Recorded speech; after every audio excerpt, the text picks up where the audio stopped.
Welcome into Lion Pride Sports. I'm Andrew Rogers, here for another edition to our Coaches Show. And joining us first will be the head football coach of the Lindenwood Lions, Coach Jed Stugart. Coach, thanks for joining us. Thanks, Andrew. Good to be here again. And let's talk about last game. That's where we're going to home for our start. We struggled to get things going offensively and defensively in different categories. Now, there was scoring, back and forth throughout the game, but something that stuck out to me offensively was the lack of getting the ball converted on third downs, 2 for 12. Yeah, we didn't do a very good job there, and it was a big focal point of ours this week in practice. But it's an area in practice that we work on every week, and we just didn't get it done. And unfortunately, too many drop balls, too many. They brought a lot of pressure on third down. We didn't handle the pressure well, and we're just week in and week out right now with some of these losses we've had. We just haven't put those three components together. We've had flashes of being an explosive offense. We can have some big plays. We're running the ball pretty well, but it's those crucial third downs that hurt us. And you just can't do that on the road against a quality team like Fort Hays. I mean, there's just no way around it. And then for Fort Hays offensively, and on the defensive side of the ball for the Lions, allowing 389 passing yards is not something that you can really contain if you're trying to get the win. Yeah, we handle the ball running game pretty well, but it's unfortunately when you look at the film, we had so many great stops. We played defense so well in so many parts of the game. But they're an explosive, big play offense. They like to get 2, 3, 4 big plays a game, we just we gave up too many explosive plays that kind of yielded those yards a little bit. Big plays on defense. And it's just little things. We're constantly coaching is just a little thing. Eye violations if you're looking in the backfield and you let a guy get behind you, or it's just these little things that are kind of killing us that are fixable. But we've got to get more consistent with that. And then early scoring for Fort Hays State killed some early momentum for you guys. A minute and 25 into the game is when they got their first touchdown. How hard is it for the offense to respond to something like that? Well, we responded. We went down. We got us a field goal. It was 7-3. I could tell before the game. Things that worry you on long trips. We've had three really long road trips in 4 weeks. It's been 3 out of the 4 have been over 7 hours. It's one of those things that you're concerned about as a coach. Is like when you step out there, are you ready to go? I just felt like we were a little flat before the game. You're trying to get guys up and you're kind of looking at them. And I know our captains really made it a point, to talk about, going into this week, like, hey, we've got to be ready to play, whatever it is that pushes your buttons, because that first drive, they just kind of went down the field almost like on air, and we just didn't seem like we had the energy to go, and then we responded. We went down. We ended up being able to put a drive together. It's 7-3, and then when we do have a big play, we had a 94-yard kickoff return for a touchdown, gets called back with a penalty, and that would have put us taking the lead, and that just was unfortunate. We could have taken the lead there, and we didn't respond well to that. We're backed up now, and so handling those little adversity issues, we don't quit. We just kind of let it affect us, and we got to bounce back from those things. And then, talking about a quick bounce back, Cade Brister did lead a 4-play, 52-yard drive, ended in a Mason Bendigo touchdown for 18 yards, but then all of a sudden it just seemed like all the momentum went the Tigers' way, because they put 13 straight points on the board and held the Lions scoreless in the second quarter. Yeah, and again, we always talk to our guys about, there's no way you're going to play a perfect game, and football games are going to be messy. There's going to be good times, there's going to be bad times. You have highs, lows, and that's one of the things that we're going to continue to keep working on. As we kind of build this culture, we have to bounce back from negative plays and not get discouraged and not let that affect us. So we've preached it till we're blue in the face, because we do so many great things. But now I will say, not excuses, but I will say, I'm really proud of how our team's handling a lot of adversity. I mean, we have a bunch of guys that are playing through some injuries that a lot of guys would be sitting out on. We're moving our offensive line around every week. Different guys are playing different positions due to injuries. And so, one thing that hasn't helped us all year is we haven't had the same 5 offensive linemen playing the same position week in and week out. They're either playing guard or center or tackle at a different spot each week. And that does affect you.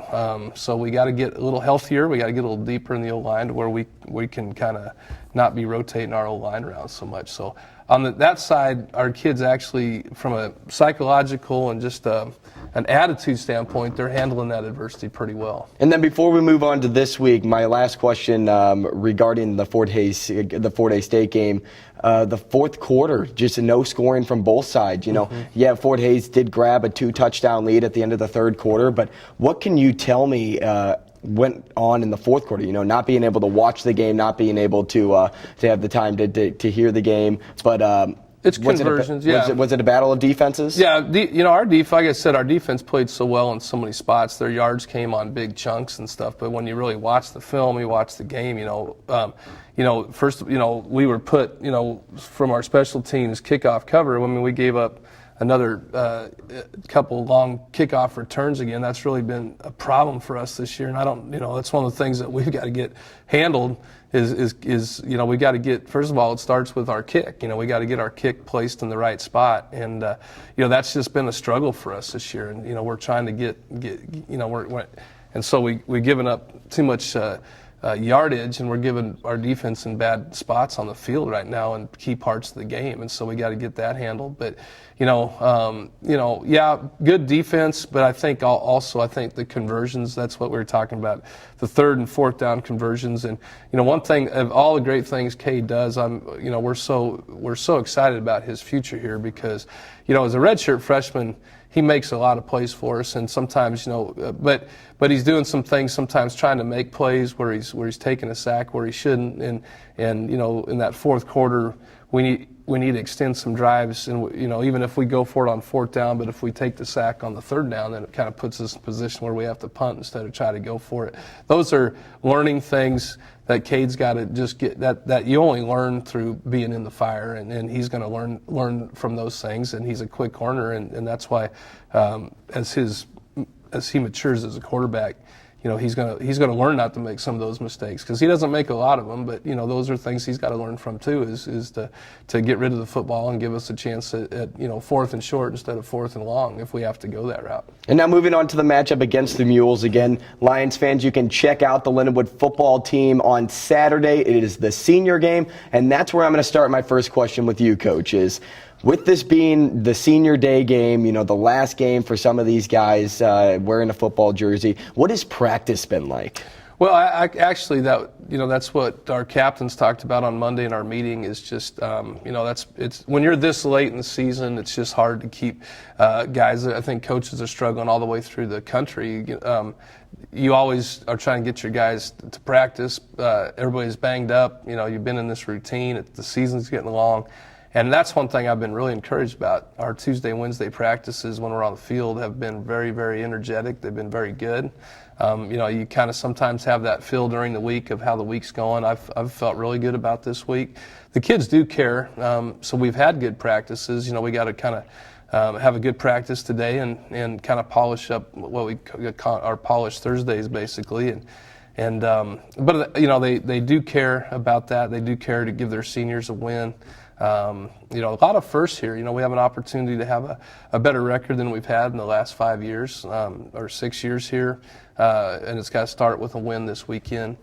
So a bunch of things to play for, and I think our kids sense it because we've had good attitudes at practice. And you're talking about how big a win would be, something that I look into a lot, and of course I know you look into it as well, but you're never focused on it, but I look into a lot of record stuff and how we've matched up against them before, and not beating UCM before in a Lindenwood jersey is kind of a tough thing to swallow. Yeah. But at the same time, and not a knock on UCM for this year, but they're not as good as they were in years past. They're middle of the pack. Normally they're up in the top of the MIAA. Now they're 4-5 this season. You guys have the ability to be 4-6 if you get a win against UCM. So going into a matchup like this, and I know you never like saying this as well, but as a football player, the Achilles heel always is, these guys do have a better record than us and they are better on paper than we are.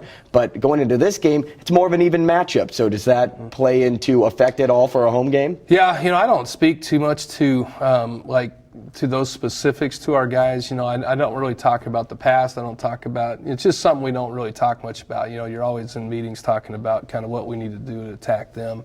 We're a very similar teams. I know the head coach very well. We're very good friends, and throughout the year we've texted once in a while or talked once in a while, and we're singing kind of the same blues a little bit. We're two very similar teams. We have our struggles in certain spots.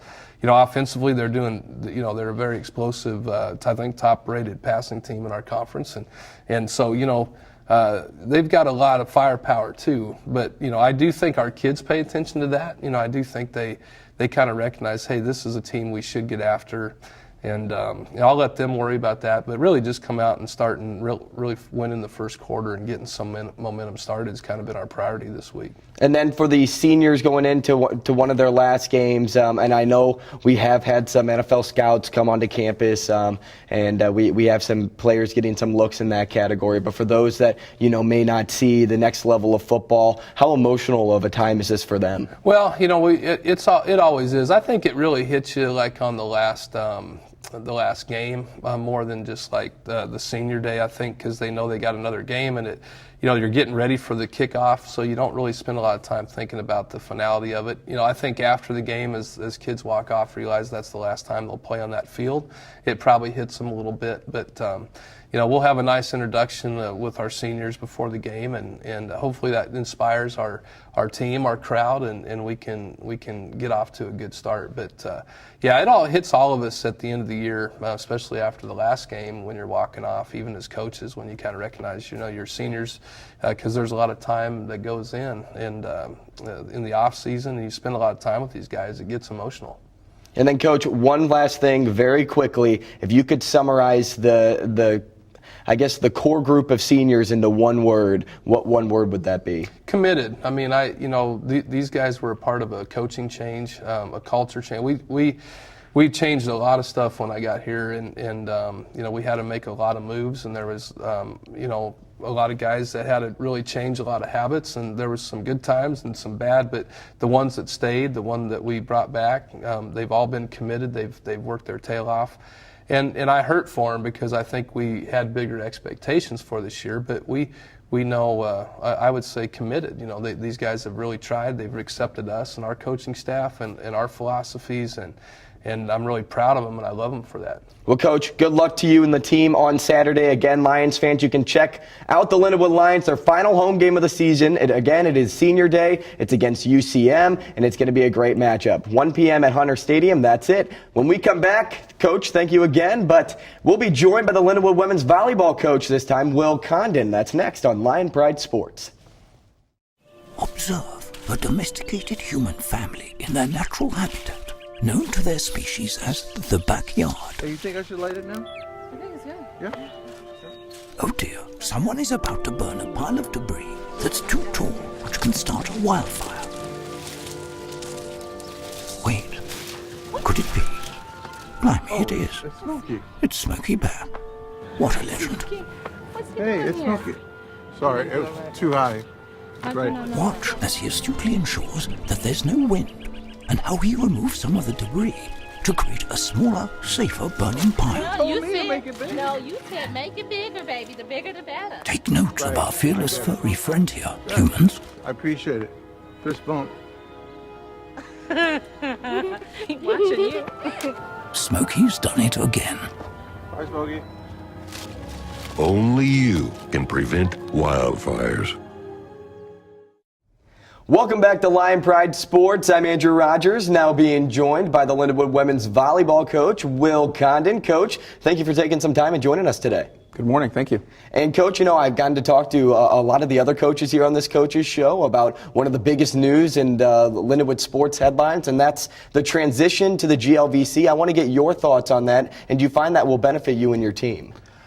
First of all, I think it'll be a great move for the department as a whole, and that's the most important thing. But for our program, I think it will impact us in several different ways. The main thing that our players will probably notice, the first thing is our travel time will be a lot less. Instead of going to places like Kearney, which is 7-8 hours away, and UCO, which is 7-8 hours away, we'll be going to Maryville, which is 20 minutes away, and UMSL, which is 10 minutes away. So our trips go from 8 hours to the most is 4.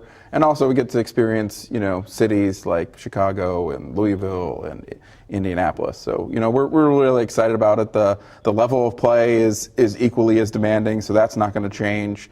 But just, the weekends and the trips will be a lot shorter. And Truman State, of course, a member of the GLVC as well, and you guys took them on last week, and that's where I want to start. So you guys were swept 3-0 in those sets. What were your takeaways from that match, and how are you going to change that at practice and apply those takeaways for these next matches at home? Well, with our situation, with where we are in the conference, we actually rested a bunch of players, a bunch of starters in that match to prepare for this weekend, because we have matches that we have to win this weekend in order to not only make the tournament, but give ourselves the best chance to be successful in that tournament. What I took away from that is that there were times where we were really competitive in that match, and we did a lot of good things. We just couldn't sustain it, and a lot of that have to do with people just not used to playing together in matches that were out there, and I liked our effort, but it just wasn't necessarily directed in the right areas. And then just talking about then the conference, since you brought up, you rested a lot of the top players on the team, keep them healthy. And then against Emporia State is where I want to go with this question, is a sweep of 3-0. So yes. Did you find that the chemistry was better in that game than it was against Washburn when you took on, the 7th best team in the nation? Oh, I think after the Washburn match and our performance in that, we challenged our players. We told them the truth. Our back is to the wall, and this is a match that we have to win. And you have to like the way they responded. They came out and put together 3 great sets, and did what we needed to do. I think Emporia was a little stunned. You could see it in their eyes when we were shaking hands at the end about the result, but I wasn't. I thought if we played at that level, that's what could happen. And of course, you guys have been playing at that level ever since you've been here. You've had a short journey so far. Can you describe that journey at all for me? It's been a learning experience, I think, on both sides, the player side and our side. We're constantly finding out new things that we're going to have to go over and learn or teach and develop in our players. It's not an easy process. It's one that takes a lot of time and energy and effort. The thing that we've been most pleased with is that our players are very receptive. We are constantly having to remind ourselves they don't know what they don't know. And we have to, just take a step back and just go over these things with them and teach them not only how to play, but how to compete and how to achieve a level that they're capable of achieving. And then, again, you're in your second year as the head coach here at Lindenwood. Going back to last season, you oversaw one of the top Lindenwood volleyball programs in the history of Lindenwood. But going 20-13 is a tremendous achievement. My question for you now is, being a first-year head coach, how are you able to get these girls to buy into your coaching style and in your system? Most of our success came from that our players were hungry and they wanted to be better. We had a great senior class that was, experienced and skilled, but they didn't necessarily have a system together that, took advantage of their strengths. We brought in the freshman class that was recruited even before I got here. There was a lot of talent in that class as well, so we mixed that together and we put together a system that worked for them. And we held them to standards, and we pushed them, and we drove them. Sometimes they maybe didn't appreciate that, but it was only because we were expecting of them what they were capable of. And I got to talk to Allie Clancy and Bailey Dvorak earlier this year, and the question now being is, you brought up the freshmen in that last response. One of the freshmen that they brought up to me that really stood out this year for this recruiting class was Emma Lattimore. They found her to be one of the most vocal kids on the floor, and that she's already showing leadership qualities. Can you speak to that at all? Yeah, I think a lot of it. We have 9 freshmen this year, so there's a lot of them. So I think as a group, they feel like they can actually communicate and have a say because they're more than a third of our team. Emma is a really good just volleyball player. Like, she understands the game, she knows the game, and she's very subtle in the way she talks on the court. She holds herself to a high standard. When she makes a mistake, she's the first one to call herself out about it. And I think a lot of older players respect that because they don't. It's not like they. Sometimes freshmen don't know that they're making mistakes or doing things wrong, and Emma knows when she made a mistake and holds herself to being better, and she just works really hard and makes plays. And it's good always to have that good volleyball sense early on. Yes. Another thing, with all of the players that you have on your roster, you have Alexa Presley, who leads the team in kills. You have Allie Clancy, who recorded her 3,000th assist. We'll talk about that here in a little bit. But who's the player on your team that kind of gets overshadowed or doesn't get the spotlight often, but that you see her talent perform every match? I think that there's a few. I think Kat Finnerty does a really good job. She just works very hard every single match, whether it's in a lot of the little things that necessarily don't show up in the box score, like closing blocks and being up in the air and available to hold blockers, and just she's done well with her serving and her defense, even though she's a middle. It's one of those things where she just kind of. While the other players may be the bricks, she's more the mortar that holds them together with her effort and energy. And then when you go into practice for this week, again, you're taking on SBU in your first match of the weekend. Do you ever change game plans at all? And what I mean by that is, when you're playing against a team, say against Truman State last, you had a brand new lineup in there. Is the game plan different than it is on a normal basis against with all of your, the top players in the lineup, or against an MIAA opponent opposed to somebody else? Or do you guys keep more of a consistent game plan?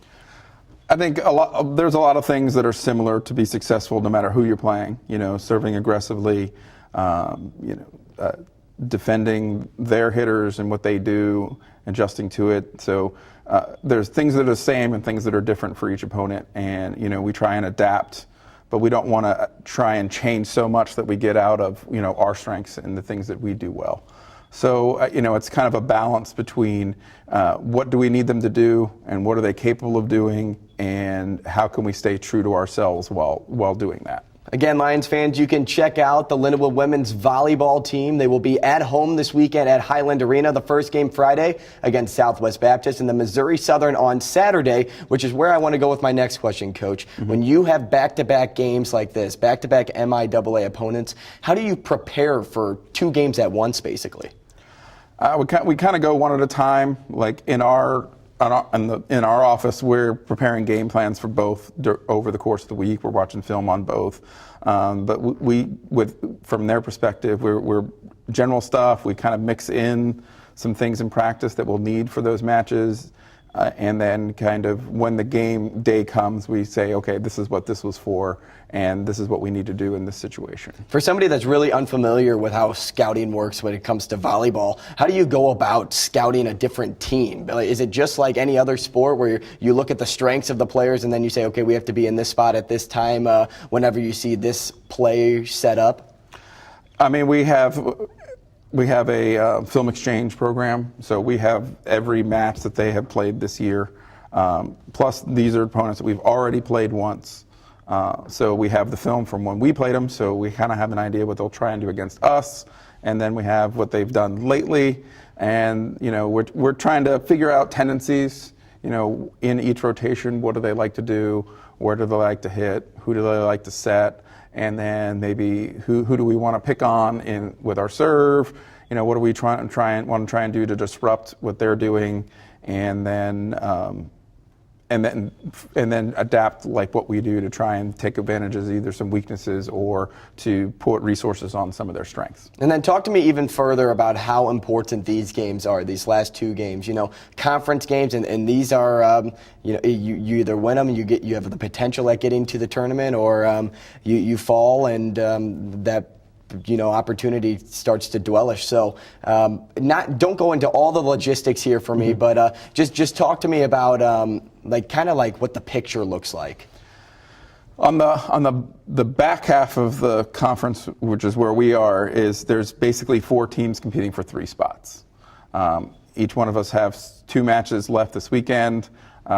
We are playing the 11th and 12th place team, so at home. So we feel like we are in the best position to make the tournament. But we still have to go out there and win. We have to win probably at least 1 match to get in, but 2 matches would guarantee it, but also could move us up to number 6 in the conference, which is better than number 8 because you're playing the 3 seed instead of the 1 seed. So all of these are important. We're in a good situation because we hold tiebreakers against the other people that we're competing against for these spots. So we just need to go out there and take care of our business and do what we're capable of doing. And then talk to me a little bit about overseeing Allie Clancy's 3,000th career assist. Like how important is that not only just for her, but for you as a coach to be able to get her to that point? I mean, we kind of try not to look at that stuff in the moment. We're just trying to, get these players as good as we can and develop them and train them and help them understand the game.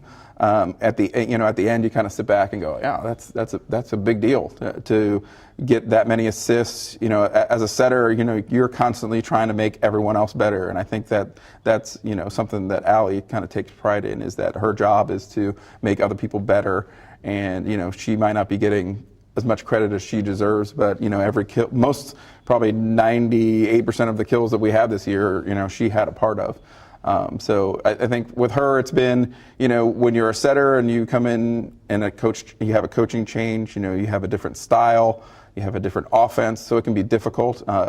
She's been very accepting and very, adaptive to what we've done. I think, we've tried to mold our system to her strengths, and that's allowed us to make our offense a lot faster this year.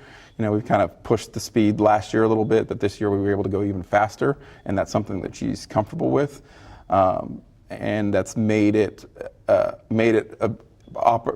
our other hitters become more versatile and be better. So I think she's done a great job with that. An impact player at an impact time of the season, huh? The Lions take on Southwest Baptist, and then they take on Missouri Southern on Saturday. You need to check them out, Lions fans, because these are important games, and the MIAA tournament rides on 2 games like this. For Coach Will Condon, thank you so much for joining us today. I'm Andrew Rogers. That'll do it for the Coaches Show here on Lion Pride Sports.